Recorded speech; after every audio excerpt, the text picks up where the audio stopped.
আজকে আবারও আমার বাসায় ছোট্ট এক মেহমান এসে হাজির হয়েছে। সকাল সকাল ঘুম থেকে উঠে ছেলেকে স্কুলে নিয়ে যাব, ছেলের গাড়িতে উঠাবো, ঠিক এই সময় ছেলে আমারে বলে, মা দেখো কি।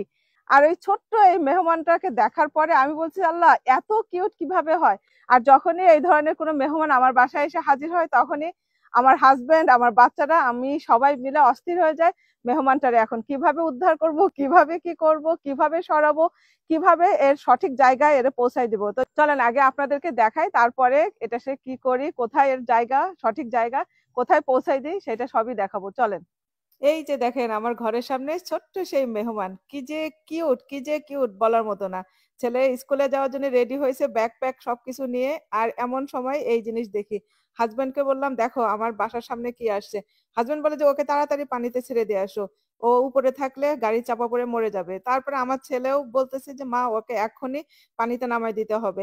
আর আমি বলতেছি যে ওকে আমরা একটা বক্সের ভিতরে করে নিয়ে ওকে আমরা ঘরের ভিতরে লালন পালন করি।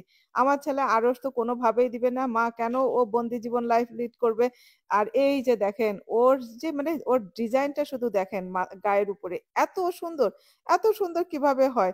আমি কখনোই মানে বড় বড় টার্টল দেখছি, কিন্তু কখনোই আমি এত ছোট মানে টার্টলের বাচ্চা দেখি নাই। এত কিউট বলার মতো না। আর এই যে পানির কাছে ও দেখে পানিতে নামার জন্য দেখেন কি করতেছে। তারপরে এই যে আমার ছেলে পানিতে ফেলাই দিল, আর কি সুন্দর করে চলে গেল। কেমন লাগলো বলেন তো? আল্লাহ হাফেজ।